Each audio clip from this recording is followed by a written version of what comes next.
Siguro, it would be recommended that she should see a psychologist or psychiatrist. Pero isang beses sinabihan ko talaga si Senator Amy.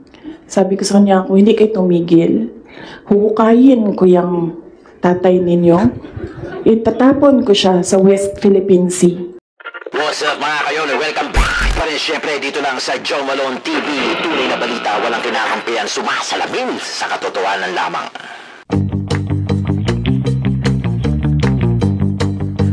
Oh yeah, come on, come on, come on. In 5, 4, 3, 2, 1, pasok.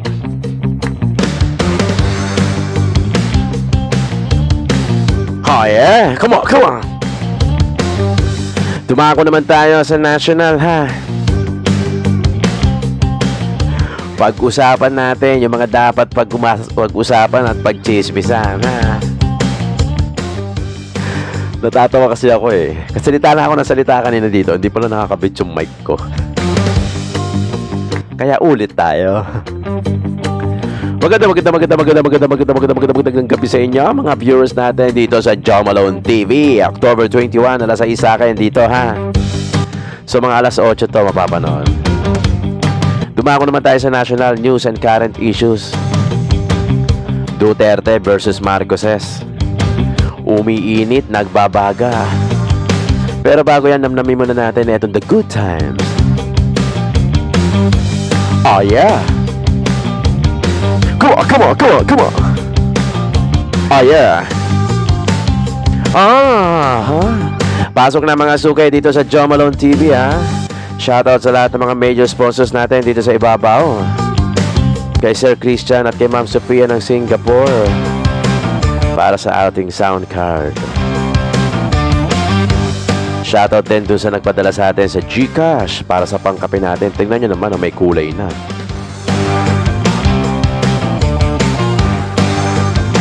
Come on, come on, come on, come on, come on. Abangan nyo yung live natin, maganda to. Magandang gabi sa inyong lahat mga ka-Joe Malone TV. Today is October 21, alas 6:36 sa aking orasan, araw na araw ng Lunes. Maraming salamat nga pala sa mga major sponsors natin. Nga pala, meron nagpadala sa atin ng GCash pang kape. Ganito, ha, sa GCash merong message. Pwede kayong mag-message doon. Kasi nakalagay lang sa GCash, ano naman na yung sa GCash, yung D. Hindi nakalagay D, tapos asterisk. Tapos yung apelido niya is letter D. Shoutout sa'yo, ha. Kung magpapadala kayo, pwede kayo mag-iwan ng message doon. May message doon para ma-address ko kayo properly. Pwede ko kayong shoutout o kayo may pwede kayong gustong ipa-shoutout yung family nyo kung saan mga kayo lapalap naroon. Sa lahat ng mga viewers natin, OFW abroad, shoutout sa inyong lahat dyan. Kung kay Ma'am Mercy, kay Ma'am Janet, kay Pyromel. Tapos yung mga viewers natin dito sa Pilipinas, Luzon, Visayas, Mindanao na laging nakatutok sa Joe Malone TV. Saka yung mga nakakasalubong ko sa college, tinatawag akong Joe Malone TV. Maraming salamat sa inyo sa pagsubaybay, sa pagtutok at pagtitiwala ninyo sa Joe Malone TV. Pag-usapan natin to, medyo umiinit to eh, Duterte versus Marcoses. Dahil noong October 18, nagkaroon ng, nga pala, kung bago ka rito sa channel ko, don't forget to click the subscribe button.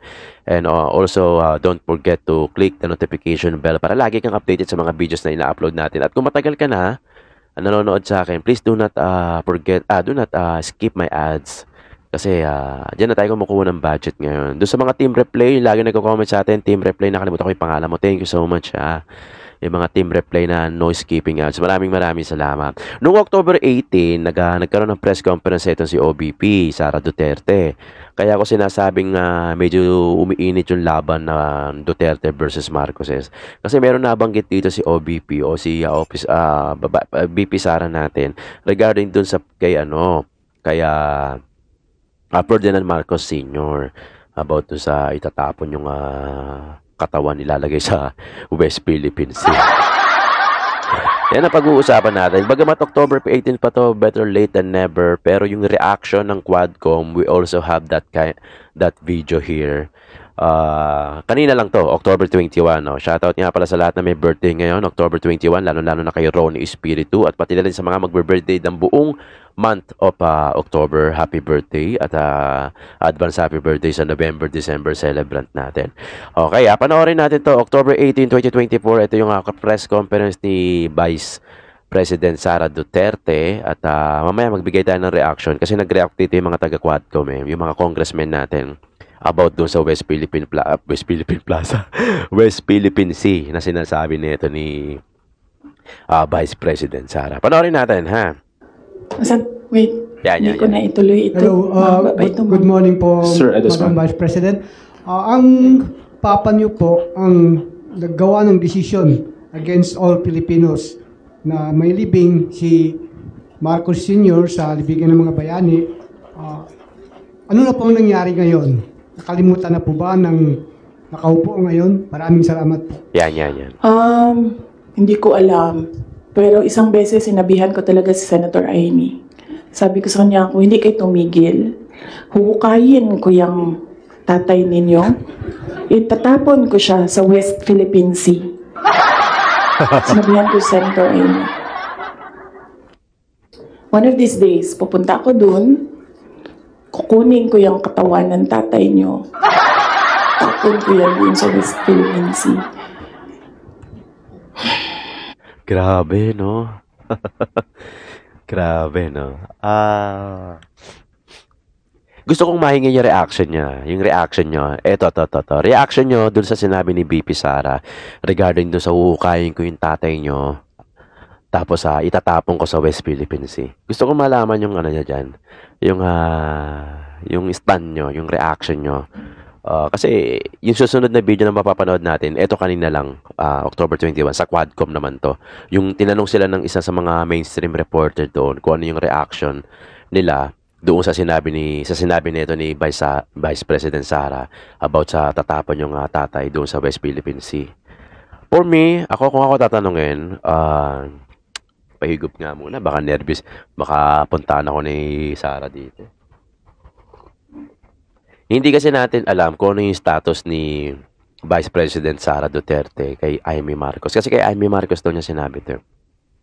Hindi ba natin alam kung talagang magkaibigan ba sila o hindi? Alam mo yun? Kasi iba yung pinoportray doon sa harap ng camera, doon sa totoong buhay, sa likod ng camera.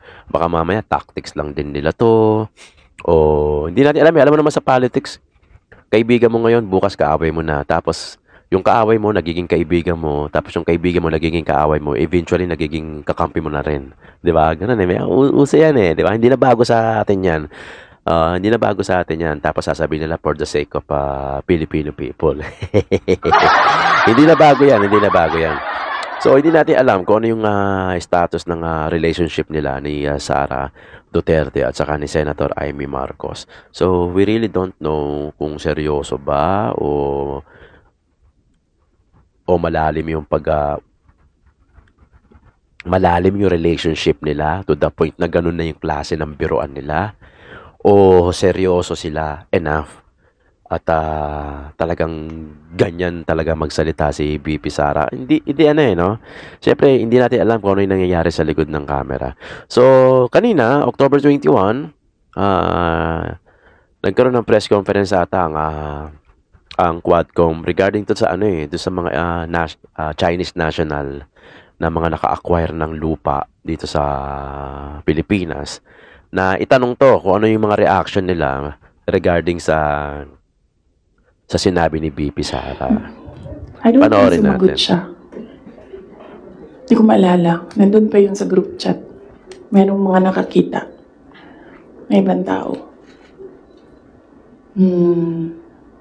Pero Senator Amy naman, kilala niyo naman siya, di ba? Diretso yan magsalita. Hindi din yan, hindi siya, she's I believe, a sincere person. Saan na tayo? Yes, sir. Good morning. Di ba? Yun yung gusto ko, yung ano eh, parang sa chat ata to, sa chat. So nabanggit lang dito ni BP Sara sa press conference na sa chat. Kaya hindi mo masabi, kasi parang ganito no, yung that kind of statement, depende yan kung gaano kalalim yung relationship nung pinagsabihan mo eh. 'Di ba? 'Di ba? 'Di ba? For example, yung ganong klase ng joke, hindi siya pwede sa mga newly relationship eh. Kumbaga, not unless ganung talaga katapang yung tao na yon na to tell that kind of statement. Kaya hindi mo masabi kung gaano kalalim yung relationship nila ni Senator Amy Marcos at Vice President Sara Duterte para sabihin ni Vice yung ganong klase ng statement, no? Not unless ganun talaga katapang si Sara to tell that kay Senator Amy Marcos. So ito yung video na kanina lang to October 21, reaction nila doon sa sinabi ni Vice. Morning po, good Congressman Earl po from IVC 13. Sir, on another topic, sa press con po ni Vice President Sara Duterte and over the weekend, ilan po sa mga House leaders natin na nagpahayag ng kanilang pagkabahala sa ilang mga statement na binitawan ng ating Vice Presidente. Any comments or reaction po on this one, sir? Thank you. Tuturuan sila sumagot Pero si Ortega ang sumagot, si Kong Ortega ata to. Paulo Ortega. Yung sa akin talaga, gusto kong tanungin kung okay lang ba siya Nag-aalala po talaga ako Pero the statements were not even, for me, hindi na siya political Parang it's a question of kultura. Nasa kultura ba nating mga Pilipino yung mga ganyan na statements? Ganyan ba tayo pinalaki? Ganyan ba kapaligiran natin? So, talagang nanlilisik. Parang galit na galit sa mundo. So, yun lang. Kaya talagang question ko po kung talagang okay ba siya. So, yun. Follow up? Si Jay. Hello? Ayaw sumagot. Your comment? Well, I have to agree with si Congressman Ortega. I think it's a cultural issue, most especially yung relation to dun yung sa description yung bangkay. And I think most of the people have already complained po, no? I think it doesn't really involve any comment on our part as congressmen, and we leave it siguro to the people to decide on how they would see that as qualities of a leader. Yun po. We'd like to acknowledge also the arrival of Congressman Jay Kung Hoon. Good morning, Congressman Jay. And you can also direct your questions. Kanina lang to Kanina lang Sir, to. Follow up.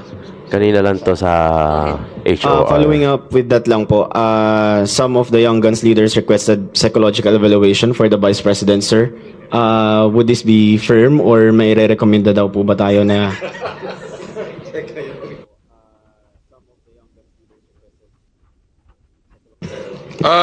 Suggestion lang naman yun. Hindi naman, una-una, hindi rin naman ako pwedeng magrekomenda at wala rin akong kilala. Kasi parang Matatapang so far parang kayo, okay pa naman ako. Pero the people have seen the interview. So parang may something. Ewan ko. Oo. Oo nga, something? Sabihin mo. Parang punong-puno ng galit, saka parang parang yung mga lumabas sa ating mga pahayagan, para talagang parang hindi ko alam kung may meltdown o may problema na nangyayari right before our eyes during the press con.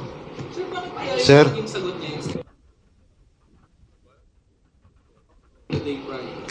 Yung kasi yung yun ang lalabas sa news juicy So dito naman sa Quadcom from the start we've been evidence-based kung ano po ang mga lumalabas sa aming legislative inquiry. Very clear po yun na yun po ang lumalabas at napapalabas po sa social media. But again, baka it's another diversionary tactic.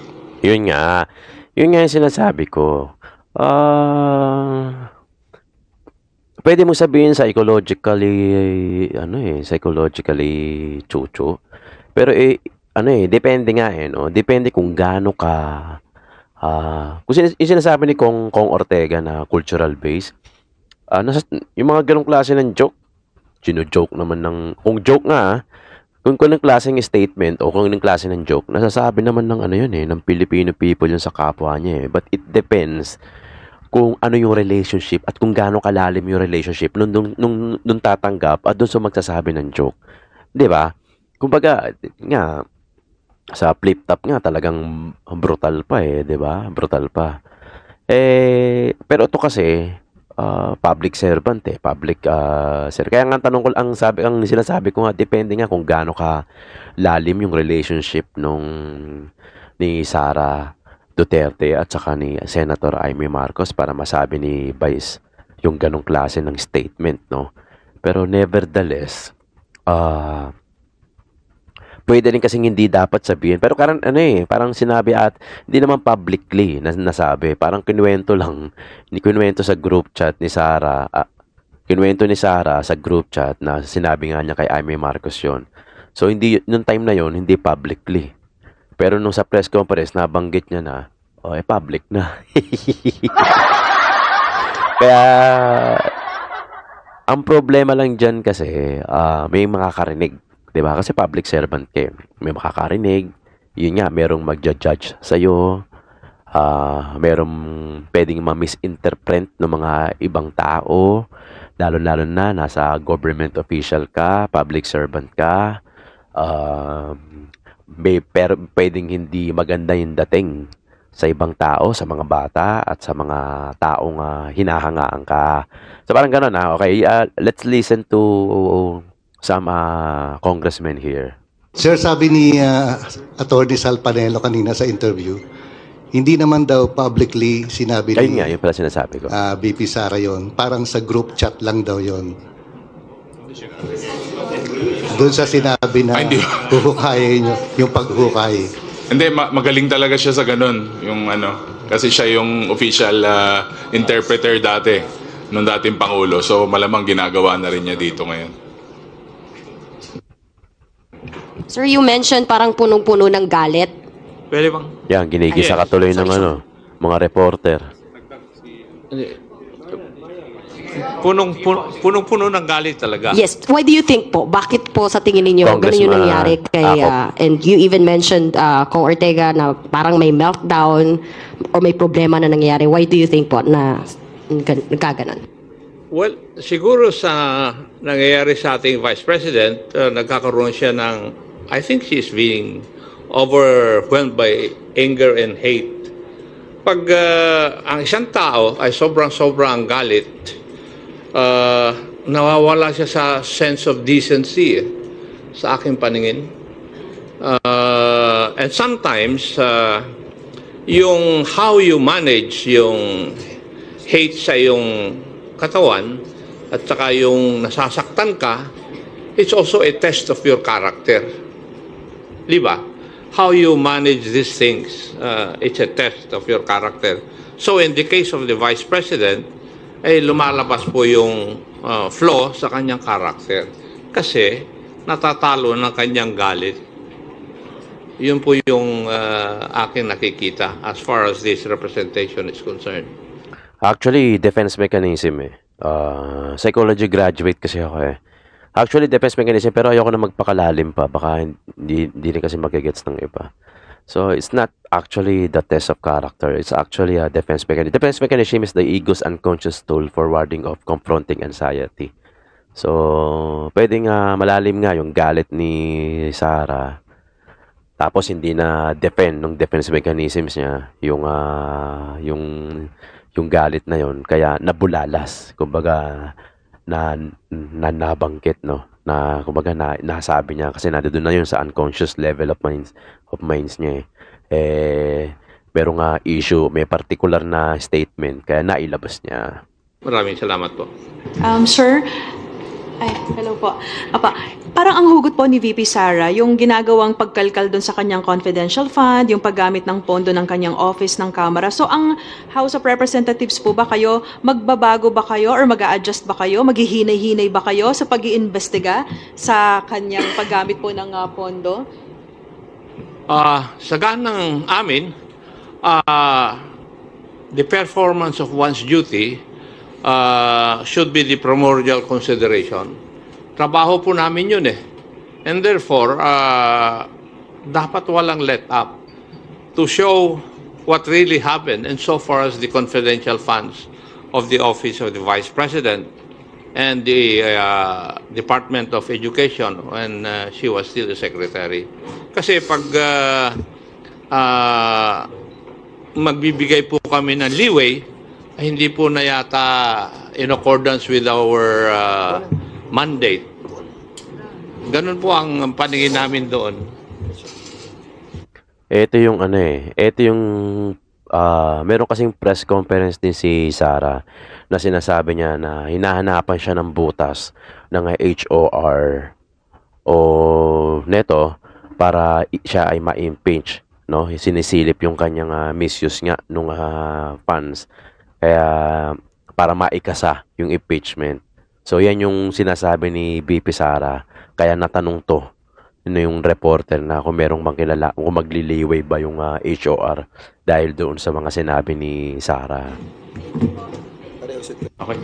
Sir, before that, we'd like to acknowledge the presence also of our Senior Deputy Speaker, Dong Gonzales. Good morning. Okay, continue. Sir, yung dito sa nakita nyo na sabi nyo nga may meltdown, kakaiba, yung galit, ganito, ganyan. May nakikita ba kayo na parang signs ng psychological incapacity dun sa nangyari kay Vice President dun sa press con niya? I think we would not be in a proper position to determine that. Siguro, it would be recommended that she should see a psychologist or a psychiatrist. Kasi sila po ang expert dito eh. Hindi po kami.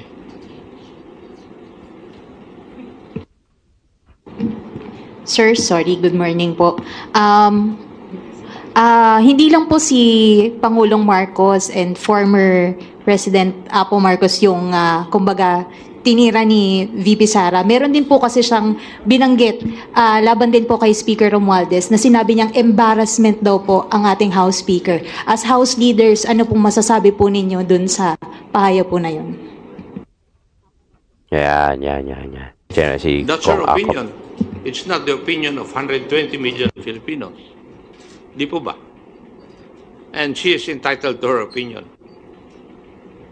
Sir, follow-up lang. Kasi yung embarrassment po is stemming from doon sa sinabi ni VP Sara na tumanggap daw po ng suhol si Speaker Romualdez. Do you know anything about this? Or what can you say about this po? Yan. Suhol saan yun? She did not expound or elaborate po yung tungkol doon sa susunod daw niyang press con. Pero, so we will not be commenting on yan. that. Kasi hindi naman namin alam kung ano suhol yan. Hayaan mo po muna mag-expound siya. Then we'll answer the issue about it. And second siguro, I'd just like to add now,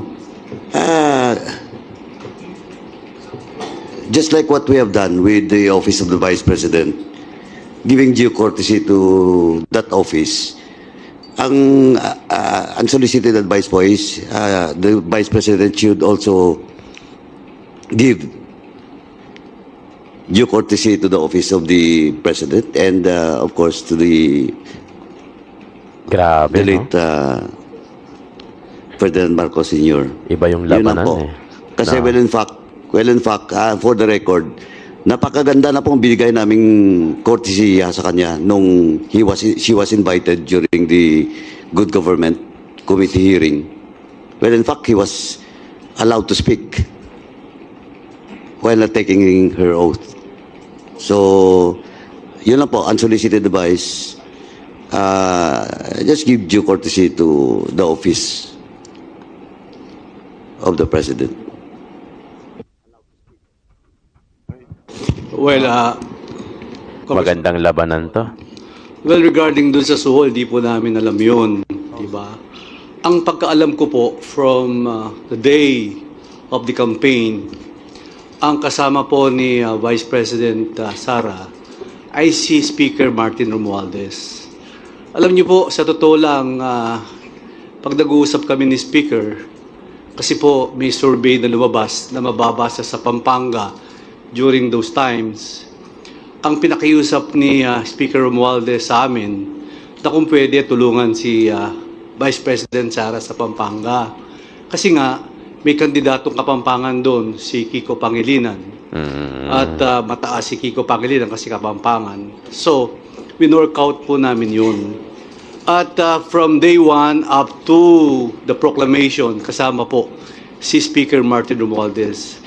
Ang kwento, lahat po, siya po ang nagmamalasakit kay Vice President Sara. Kaya nagtataka po ako, biglang bumaligtad, na kung hindi sa'yo, Speaker Martin Romualdez, hindi ako naging Vice President. Meron pong statement ganyan nung napanood po natin yun. Kaya sana po, hindi po natin alam kung ano ang nasa isip ni Vice President Sara. Oo nga eh. At yun man lang masyadong malalim kasi, no? Nauukayin mo yung tatay at itatapon mo sa West Philippine Sea. Ako po isang nasaktan bilang anak. Kung ako po si Senator Amy Marcos, sinabi sa tatay ko yun, palagay ko, hindi na po kami pwedeng magkita at mag-usap sa panahon na yun. Sasabihin ko, ibang klase na to, ibang usapan na to. So, sana po walang ganyang usapan. At yung ganyang naririnig kong mga salita, salita pag umiinom sa kanto, sa barangay, paglasing na, biruan lang yun, di ba? Pero walang ganyang, parang wala pong ganyan. Medyo, ako po, honestly, after yung press conference niya, meron po, nasa palasyo po ako, birthday po ni E.S. Bersamin. Pero gusto kong sabihin sa presidente, pero hindi ko po nasabi kasi baka ayaw po niyang marinig yun. Pero deep inside in my heart, ako po talaga nasaktan doon sa sinabi niya. Because I'm also, anak po ako eh. Hindi na po ako makakakita ng tatay. Isa lang po ang tatay ko. Tapos sasabihin po sa tatay ko yun, nuhukayin niya at itatapon niya. Ay, palagay ko napakasakit po nun. So bilang isang Kristiyano, bilang isang batang pinalaki sa maayos, palagay ko foul po yun. Salamat po. Ay, naka, ayan ha. Pag-usapan natin mamaya yan kung ano yung mga magiging reaction nyo naman. Gusto ko mag-comment kayo, gawin natin gawin natin interaction yung comment section sa baba. Kung sa palagay nyo, kung ano yung stand nyo naman doon sa sinabi ni Vice President Sara Duterte regarding to sa huhukayin ko yung tatay mo tapos tatapon ko sa West Philippine Sea. Ano ba yan? Joke ba yan? Seryoso ba yan? Dapat bang i-joke yan kung public servant ka? Nasa government office ka? O kung gaano ba kalalim yung relationship nyo ni Senator Amy Marcos noon ng isang tao? Hindi na si Senator Amy. Kumbaga, tignan na lang natin sa atin, no? Kung gaano kalalim yung relationship natin doon sa isang taong pagsasabihan natin yung ganong klaseng statement na yon. Di ba? Parang ano eh, no? Parang mahirap din tanggapin. Pero depende nga yun kung gaano kalalim yung relationship nyo eh, no? At kung ano yung pwesto mo. 'Di ba? Kasi nga ang pwesto ni VP Sara is Vice President siya.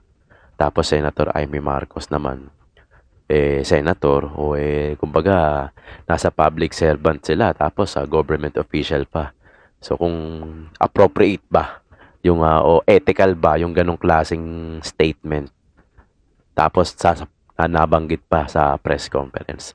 So, yun yung mga pwedeng consider di ba? Pero yung ganong klaseng statement, definitely nasasabi naman ng Filipino people yun di ba?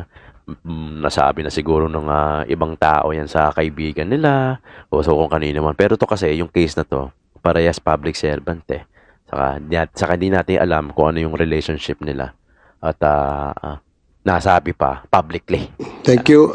I would like to acknowledge also the presence of the chairman of the Committee on Human Rights, our co-chair sa Quadcom, Congressman Benny Abante.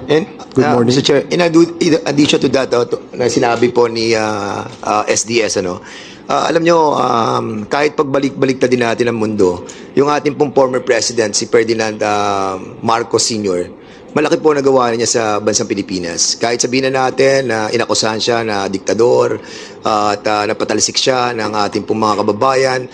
Pero at the end of the day, we have to accept that he made a lot of things for the Filipino people. At yung pong pagsasabi na huhukayin siya at itatapos sa West Philippine Sea, medyo parang sa mga nagmamahal, lalo na yung mga Marcos loyalists, na nakita natin na talagang pinaglalaban yung ating pong dating Pangulo, napakasakit po nun. And we have to be careful with our statements, kasi hahabulin tayo ng panahon at pagkakataon. Like for example, yung ginagawa po na statements ng ating pong dating Pangulo, si Rodrigo Roa Duterte, ngayon hinahabol na po siya ng sitwasyon. We hope that this will not happen to the Vice President, but definitely somebody might file a case against her at nobody can prevent that dahil nga wala namang immunity ang ating pong Vice President. Masakit po yung mga ganitong klaseng salita na hindi naman po dapat nasabihin na nanggaling sa isang opisyal ng ating bansa.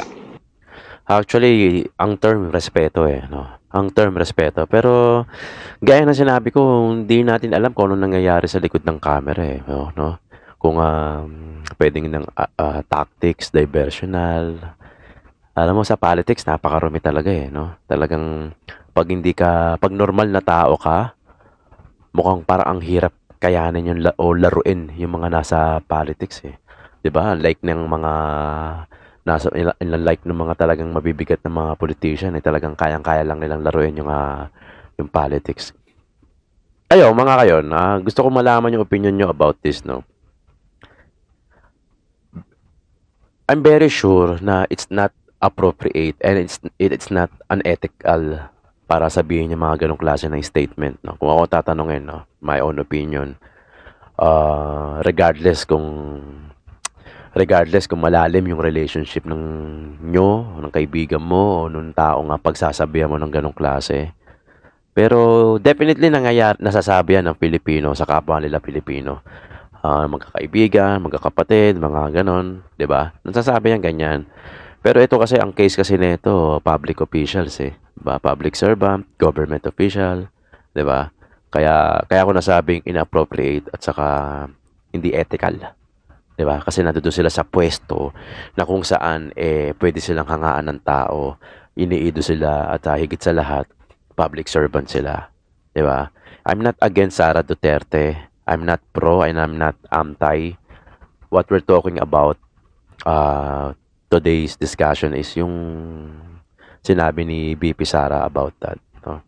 For me, it's not appropriate and it's not ethical to say so. 'Di ba?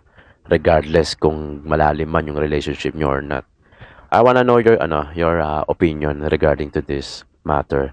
Kung ano ba sa tingin nyo? Tactics? O talagang ganun talaga si VP Sara? O malalim yung relationship nila? Or it's not, or okay lang yun? Appropriate ba siya? O ethical ba siya? Diba? Gusto ko malaman, comment down below yung mga nasa puso nyo, yung mga nasa isip nyo when you heard about that particular statement came from the office of the Vice President Sara Duterte. Comment nyo dyan. Tapos pag-usapan natin sa susunod na topic natin. Bukas, October 22, ito yung time na pinadalan ng Quadcom si ex-President Roa Duterte para sagutin yung mga tanong about EJK o about war on drugs. So abangan nyo yung ating reaction bukas about naman doon kung sisipot nga si Roa Duterte o natanggap niya na yung invitation. Kung sisipot man siya, pag-usapan natin. Unahan na natin to. Pag-usapan natin yan. Yung war on drugs na yan o kung meron mang EJK na naganap. Pero before that, ito muna tayo. At comment down below your opinion and your sinasabi nila dito, nire-recommenda nila na magpatingin nga sa psychological experts. Tignan natin dahil baka merong psychological incapacity. So, tignan natin kung ano yung mga comment nyo dyan. Please comment down below your opinions, your suggestion, recommendation, or what? Pag-usapan natin sa comment section. Maraming salamat mga kayo sa pakikinig dito lang sa Joe Malone TV. At abangan nyo yung podcast natin sa kabilang channel, When Tito Talks. When Tito Talk, let's talk about Tito Talks, Kwentong Tito. Podcast din yon at abangan nyo yung mga uploads natin everyday. At maraming salamat mga kayon. Tunay na balita, walang kinakampihan, sumasalamin sa katotohanan lamang. Thank you.